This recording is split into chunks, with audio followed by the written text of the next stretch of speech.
So सकाळ सकाळी किचनची वाट लावली आणि मिल्कशेक बनवून मी आणि मम्मी चाललेलो बाहेर. मम्मी आपली चाललेली बँकेत आणि मी चाललेलो मस्त शूटला. आज मनशीचा शूट केला मस्तपैकी खाडीवरती आणि लगेच आता आमचं मन झालं की जायचं मानकोलीला. मानकोलीला जाता जाता आम्हाला फाटक लागला. मस्त ट्रेन बघत बघत गेलो आम्ही. मग लगेच पुढे आता मानकोलीचा जाम पाऊस होता. लगेच तिथून कल्टी मारली आणि सगळ्यात आधी गेलो केकच्या दुकानात का गेलो कारण की आज आपल्या भावाचा बड्डे आणि लगेच आपण ड्रेस खराब झाला आणि बिचारी रडत बसलेली. मग आता संध्याच्या घरी आलो आणि लगेच मग आता केक पण कापत घेतला. तर हॅपी बड्डे टू यू सगळे दादा. मग सुजल बघा किती डेंजर विश करत होता.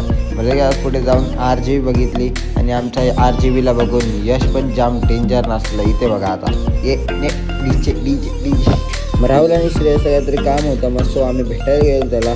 मग मित्रांनो हा कोण आहे हा लगेच ओळखा तुम्ही कमेंटमध्ये सांगा. आणि आज जाम बरं होता. मग सोनूला चॉकलेट दिला आणि लवकर झोपला. असं चला बाय बाय, भेटू पुढच्या ब्लॉगमध्ये.